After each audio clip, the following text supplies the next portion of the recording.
우주와 그 가운데 있는 만물을 지으신 하나님께서는 천지의 주재이시니 손으로 지으신 전에 계시지 아니하고 또 무엇이 부족한 것처럼 사람의 손으로 섬김을 받으시는 것이 아니니 이는 만민에게 생명과 호흡과 만물을 친히 주시는 이심이라. 아멘. 네, 우리 오늘 말씀 제목 한번 읽어볼까요? 내가 믿는 신. 내가 믿는 신. 내가 믿는 신에 대해서 같이 한번 말씀을 나누려고 합니다. 우리 말씀 시작할 때 항상 보는 거 있죠? 승관이 승민이 뭐 봐야 돼요? 말씀 시작할 때? 맵. 그렇죠. 게임할 때도 맵을 잘 봐야 돼요. 지도를 잘 봐야 게임을 잘할 수 있죠?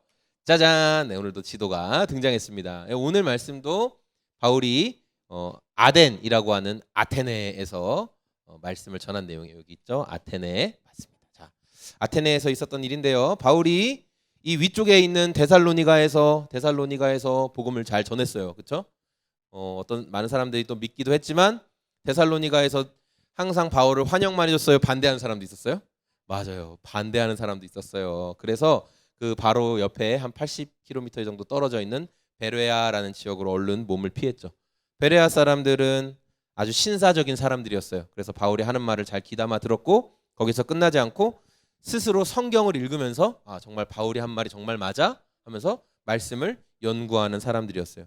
그래서 베레아에서도 많은 복음을 듣는 사람들, 복음의 열매들, 아주 고위 관리들, 귀부인들 그런 사람들도 예수님이 정말 구원자구나, 성경에 나타난 구원자가 예수구나, 부활하신 예수님이 맞구나 하면서 이렇게 막 믿음을 가졌어요. 자, 그러니까 그 모습을 그냥 볼 수 없는 사람들이 있었어요. 바로 데살로니가에 있던 사람들이었어요. 그래서 그 사람들이 또 바울 죽여야 돼 그러면서 마구마구 쫓아왔어요. 베레아까지 쫓아왔어요. 그래서 바울이 긴급하게 베레아 성도들의 도움을 받아서 멀리 320km나 떨어져 있는 아테네까지 내려오게 되었다라는 거예요. 이 바울이 피신해온 아테네라는 지역을 다시 한번 살펴보면 그 당시에 모든 문화, 철학, 종교, 예술 이런 거의 집합체였어요. 그래서 여러분 올림포스 신화, 그리스 신화, 로마 헬라 신화 이런 얘기 다 들어보셨죠? 거기에 발상지예요. 다 아테네에서부터 이런 모든 문화, 우리가 흔히 말하는 제우스니 포세이돈이니 이런 모든 신들의 신상들이 세워져 있었던 곳, 그곳이 바로 아테네라는 거예요.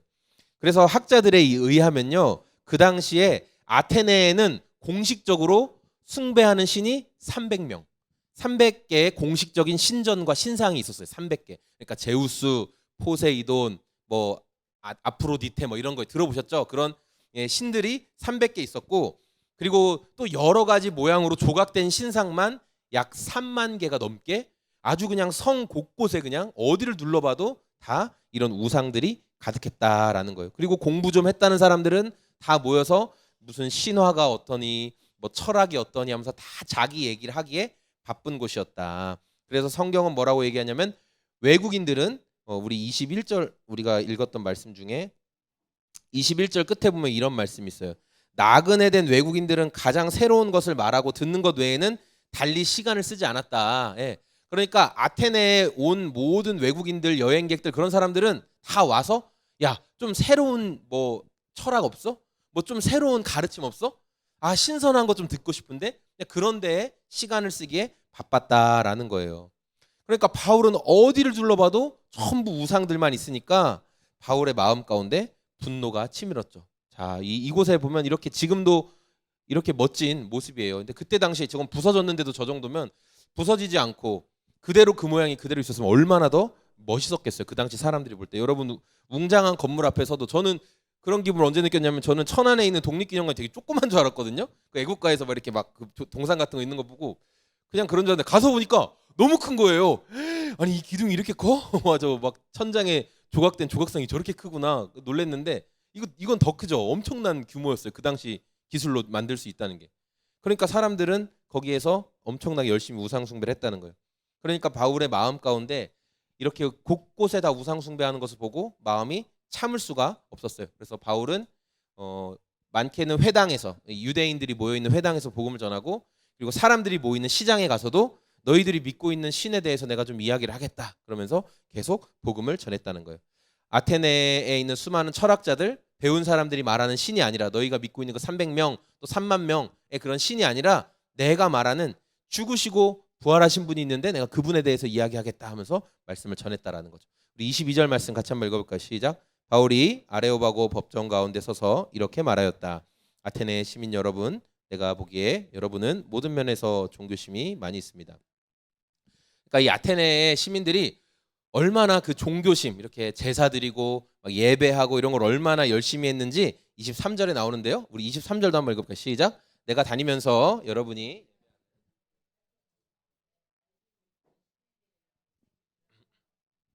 그러므로 나는 여러분이 알지 못하고 예배하는 그러니까 이게 바울이 그 바울의 말에는 항상 그렇게 여러분 그런 거 알죠? 엄청 글을 잘 쓰고 엄청 똑똑하면 거기에 이렇게 두 가지 의미가 담겨 있는 거예요. 그러니까 여기서 너희가 알지 못하는 신에게 제사한다라고 말하고 있지. 너희 알지 못하는 신에게 제사하고 있지. 근데 내가 너희가 진짜 알지 못하는데 진짜 신이신 분을 내가 알려줄게. 그러니까 그들이 몰랐던 예수님에 대해서 지금 말하겠다는 거예요. 하나님에 대해서 말하겠다라는 그런 의미를 가지고 있어요. 수백 개의 공식적인 우상들이 있었고 그 가운데 알지 못하는 신, 그러니까 이름 없는 신에게라는 제단도 있었어요. 거긴 신상 같은 건 없고 그냥 글씨만 써져 있고 제단만 있고 거기에서도 열심히 이렇게 제사를 드렸다는 거죠. 여러분 우리가 산책 같은 거 하면서 또는 등산 같은 거 하면서 쉽게 볼 수 있는 게 뭐냐면 돌탑이 돌탑 그쵸? 돌탑 이렇게 돌을 하나씩 둘씩 쌓는데 어느 순간 보면 잔뜩 쌓여 있어요. 네, 돌탑이 재밌는 얘기도 있는데 이건 나중에. 그런데 어쨌든 이 돌탑을 왜 쌓아요? 이 돌탑을 왜 쌓을까요? 하나 둘씩 쌓으면서 이 변하지 않는 돌탑을 정성껏 쌓는 거예요. 아주 요새 보니까 아주 엄청 멋진 모양으로도 많이 쌓더라고요. 지나다니다 보니까. 그렇게 하면서 소원을 비는 거죠. 나의 정성을 담아서 돌을 쌓아 올리니 신께서는 나의 정성을 보시고 제 마음에 소원하는 것을 들어주세요. 뭐 오늘 안전하게 뭐 등산을 마칠 수 있게 도와주세요라든지 이렇게 자기의 소원을 담아서 돌탑을 쌓는 거라는 거죠. 그러니까 이 아테네 사람들도 수많은 신들에게 제사 지내면서 알지 못하는 신에게까지 제단을 쌓아놨다라는 거죠. 짜잔, 이게 아직 한국어로 번역이 안 돼서 여러분은 못 보는 이 슈퍼북에 이 내용이 나오더라고요. 이게 슈퍼북 내용이죠. 이게 바로 이제 그림에서 나오지만 이게 바울이고 크리스고 여기가 알지 못하는 신 제단인 거예요. 위에 신상이 있어요, 없어요? 신상은 없어요. 그런데 이렇게 제사단만 되어 있죠. 알지 못하는 신에게. 수많은 제단을 쌓아놓고 알지 못하는 신에게 만들었어요. 근데 저 알지 못하는 신에게라는 제단이 왜 만들어졌냐면은 이런 이유가 있어요. 아테네에 과거에 큰 전염병이 돌았거든요. 근데 전염병은 그 당시는 더 어려웠겠죠. 지금 우리도 사실 이 코로나가 막 한참 돌았을 때 속수무책이었잖아요. 엄청나게 많은 사람들이 전 세계에서 죽어나가는데 속수무책으로 한참 당했잖아요. 면역이 좀 생길 때까지. 그런 것처럼 이 당시에 아테네에서 엄청난 전염병이 돌아서 많은 사람들이 죽었어요. 그래서 사람들이 어떻게 했냐? 우리가 신에게 더 잘 예배하자. 그래서 300명의 신에게 정말 열심히 예배를 했거든요.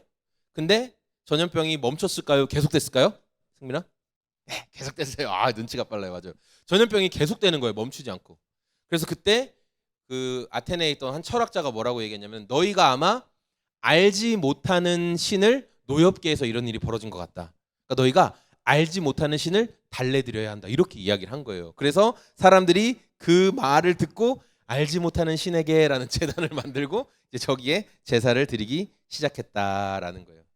자, 알지 못하는 신에 대해서 아테네 사람들은 잘 생각하고 있었어요. 자, 그런데 바울이 뭐라고 얘기했냐? 우리 24절 읽어볼까요? 시작. 우주와 그 안에 있는 모든 것을 창조하신 하나님께서는 하늘과 땅의 주님이심으로 사람의 손 아테네 사람들이 가지고 있던 신에 대한 생각은 그러니까 이거 범신론이라고 하는데 그러니까 모든 것들에 다 신이 깃들어 있다라는 거예요. 모든 세상의 뭐 물질 속에는 다 신이 깃들어 있다라는 거예요. 그리고 그들이 믿는 공식적인 신들은 각자가 다스리는 영역이 있었어요. 예, 각자가 다스리는 영역. 뭐 제우스가 다스리는 영역, 포세이돈이 다스리는 영역, 하데스가 다스리는 영역, 각자의 영역이 달랐다라는 거예요. 그런데 바울이 전한 신, 너희가 알지 못하는 그 신은 어떤 분이냐? 그 신은 여러 뭐 제우스, 포세이돈 뭐 그런 여러 신들 가운데 하나가 아니라 유일하신 분이다. 유일하신 신이 거기 있다. 그리고 이분은 뭐 어느 지역, 이 지역, 저 지역을 다스리는 분이 아니라 온 땅과 우주를 다스리는 분이시다라고 말했어요.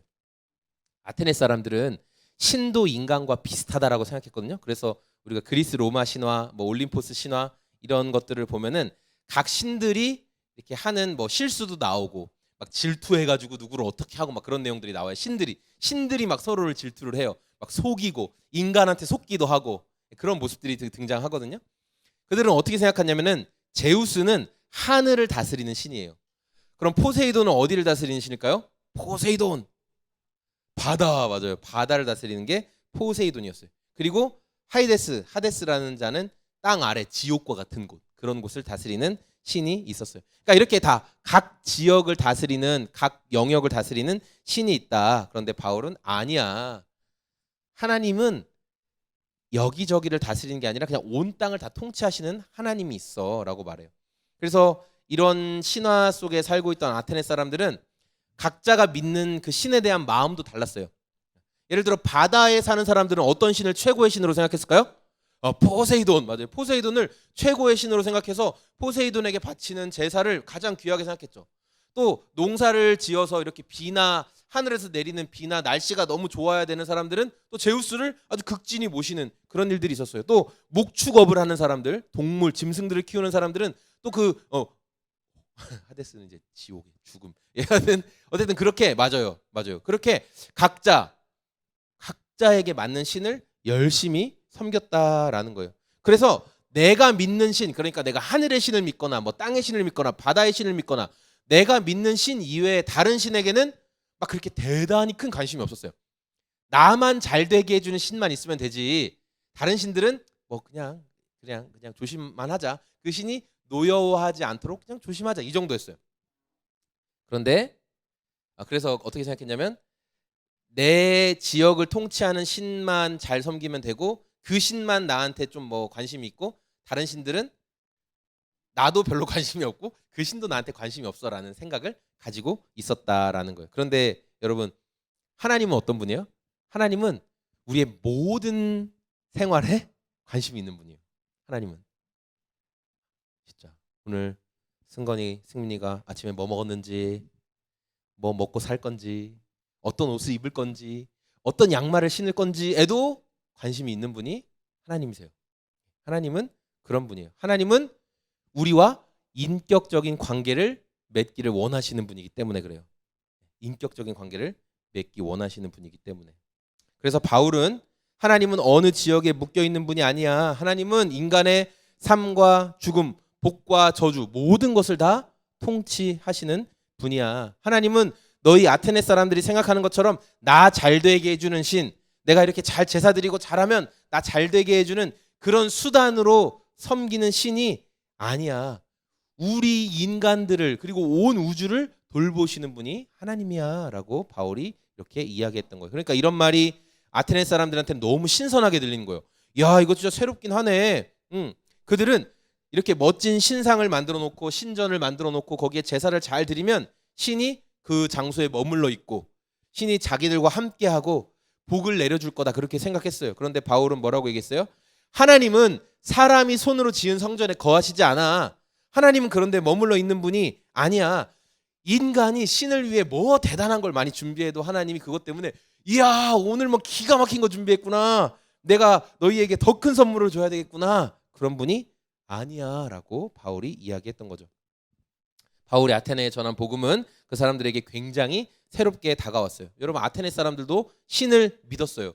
그래서 정말 정성을 다해서 수백 명의 신에게 제사를 지냈어요. 하지만 바울은 그 하는 모든 행위가 다 헛된 것이다 라고 말했어요. 아테네 사람들이 믿는 것처럼 세상 모든 것들에 신들이 있기 때문에 우리가 그 신들에게 잘하면 복을 받을 거야 라는 생각을 바울은 다 한 번에 정리를 해버렸죠. 우리가 살고 있는 이 세상은 여러 신들에 의해서 만들어진 게 아니다. 유일하신 하나님께서 창조하셨다라고 분명히 어떤 신이 세상을 만들었는지를 이야기하고 있어요. 그러니까 이 복음을 들은 아테네 사람들은 굉장히 큰 충격을 받게 된 거예요. 그래서 그들에게는 복음을 받아들이고 새로운 시선으로 세상을 살아갈 거냐, 아니면 기존의 방식대로 수백 명의 신들에게 절하며 예배하며 살 거냐, 이 두 가지 길만 놓여 있었다라는 거죠. 이제 말씀을 마칠 건데 바울은 헬라 문화를 꽃피운 아테네 사람들에게 거기에서 이제 그 똑똑하고 대단하다고 하는 사람들을 보면서 그곳이 우상으로 가득 차 있는 걸 보고 굉장히 마음에 이제 끌어오르는 분노를 느끼게 됐어요. 그래서 둘러보다가 가장 참 어이없네라고 생각했던 건 뭐냐면 이름 없는 신에게까지도 제사 드리는 그런 모습을 봤다라는 거죠. 아테네 사람들이 그렇게 열심히 수많은 신들을 섬겼던 이유는 신을 잘 섬기면 복을 받으니까 우리들 잘 되게 해줄 거니까라는 믿음으로 그렇게 했었다라는 거죠. 그래서 그들에게 내가 어떤 신을 섬기냐, 내가 제우스를 믿냐, 뭐 포세이돈을 믿냐, 내가 어떤 신을 섬기냐라고 하는 것은 나와 그 신 사이에 서로 주고받는 공생관계인 거예요. 내가 그 신에게 잘하면 좋은 포도주도 바치고 좋은 곡물도 태워서 바치고 하면 그 신이 내 농사를 잘 되게 해주고 뭘 잘 되게 해주고 이러한 개념으로 신과의 관계를 생각했어요. 그러니까 내가 잘 바치면 잘 바칠수록 더 좋은 것을 준다 이런 생각을 가졌던 거죠. 그런데 바울이 전한 복음, 그 하나님은 어떤 분이시냐? 사람의 손을 빌려서 사람이 뭘 더 한다고 해서 와 너무 좋다 나 좀 더 해주라 나 가뜩이나 없는데 이런 분이 아니다라는 거예요. 우리가 오늘 말씀을 통해 점검해 봐야 될 게 있는데 뭐냐면 우리가 아테네 사람들처럼 혹시 하나님을 대하고 있지 않은지를 한번 점검해 봤으면 좋겠어요. 아테네 사람들은 알지 못하는 신에게까지 제사를 드렸죠. 왜냐하면 어려움을 안 겪고 싶으니까 어떠한 문제도 겪고 싶지 않으니까 그런 모든 것들을 다 예방하는 거예요. 알지 못하는 신에게까지 제사를 드리면서 그들이 신을 숭배하는 이유는 그 신이 너무 좋아서 존경스러워서 감사해서 그런 게 아니었어요. 네, 그냥 내 문제 해결 받으려고 나한테 어려운 일 생기지 않았으면 좋겠는 마음으로 형식적인 예배를 했다라는 거죠. 우리도 그런 게 아닌가. 우리도 하나님을 섬기는 모습이 이렇게 그냥 형식적으로 하고 있지 않은지 아테네 사람들의 모습을 통해 돌아보기를 원하고 또 두 번째는 우리는 하나님이 온 우주와 만물의 주인이시다라는 것을 정말 내가 믿고 있나 그것을 점검해 봤으면 좋겠어요. 아테네 사람들은 어땠어요? 각자 신이 활동하는 영역이 나누어져 있다라고 생각했죠. 근데 여러분 우리가 믿는 하나님은 어때요? 하나님 교회에서는 굉장한 능력이 있으시지만 예수님 믿는 사람들이 없는 곳에서는 막 힘도 못 쓰고 능력도 없는 분으로 우리가 생각하고 있잖아요. 그래서 여기서는 하나님이 안 도와주시나 보네. 여기서는 하나님이 아무 능력도 없나 보네. 혹시 우리가 그렇게 생각하고 있지 않습니까? 성경은 뭐라고 있어요? 하나님은 하늘과 땅의 주인이시다. 하늘과 땅 변하지 않는 모든 것에 하나님이 주인이시다라고 분명하게 선포하고 있습니다. 마지막으로 하나님은 어떤 분이에요? 사람에게 온 우주에 생명과 호흡을 주시는 분이 하나님이시다. 내가 정말 그 하나님을 제대로 믿고 있는지 점검해 봤으면 좋겠어요. 여러분, 그러니까 내가 하나님께 호흡을 드리는 게 아니라 하나님이 나에게 호흡을 주시는 거다라는 거예요. 우리가 하나님 앞에서 나는 어떤 실존인가 겸손히 내 모습을 계속 돌아봤으면 좋겠어요. 나는 오늘 피었다 지는 꽃과 같고 우리 얼마 전에 이제 장례를 아내의 우리 할머니 외할머니 돌아가신 장례를 치르고 왔잖아요. 그러면서 이제 부산에 갔다 오고 그다음에 장지인 옥천에 갔다 오고 이제 묘까지 다 갔다 오고 했는데 그날 비가 엄청 많이 내렸거든요. 비가 너무 많이 내려가지고 그때 화요일이었나요? 월요일이었나요? 화요일이었나요? 그때 월요일.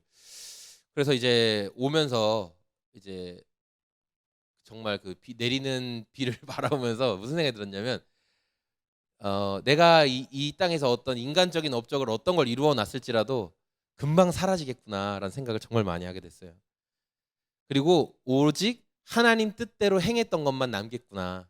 그것만 하나님이 영원히 기억해 주시겠구나. 내가 인간적인 노력으로 뭘 만들어 놓고 뭘 어떤 대단한 걸 해도 그건 그냥 금방 지나가겠구나 라는 생각을 그때 운전하면서 많이 하게 되었던 것 같아요. 여러분 하나님이 주인이시고 우리가 그분의 도구다라는 것을 우리가 잊지 않았으면 좋겠어요. 바울이 안타까운 눈으로 아테네 사람들을 바라봤어요. 근데 바울이 아테네를 바라보던 그 시대나 지금이나 별반 다르지 않다라는 거예요. 많은 사람들이 하나님을 믿는다고 하면서 아테네 사람들이 우상 섬기는 것처럼 그렇게 그냥 하나님을 믿어요. 내가 뭘 열심히 제물을 바치고 이렇게 하면 하나님이 좋아할 거야. 내가 뭘 더 바치면, 내가 뭘 더 열심히 엄청 많이 하면. 그런 마음을 가지고 하나님과의 나와의 관계를 그냥 공생관계처럼 하나님 내가 많이 바쳤으니 당신도 많이 주시오. 이런 마음으로 하나님을 대하고 있다라는 거예요. 근데 성경에서 말한 하나님 절대 그런 분이 아니다라는 거 여러분 기억하세요. 하나님이 우리가 저 일기를 제가 저녁 일기를 쓰거든요. 저 자기 전에 일기를 쓰는데 막 이렇게 어제보다 더 나은 내가 되고 싶다. 어제보다 더 나은 내가 되고 싶다. 오늘은 더 나은 내가 되고 싶다. 막 이렇게 적어요. 하루를 좀 반성하면서 막 적는데 그때 갑자기 이렇게 라디오에서 찬양이 나오는 거예요. 그 찬양이 내가 주를 알기도 전에 그 사랑은 나를 아셨네 이런 노래가 있거든요. 근데 그 가사 중에 더 나은 내가 되기보다 나를 더 사랑하시는 그런 가사가 있어요.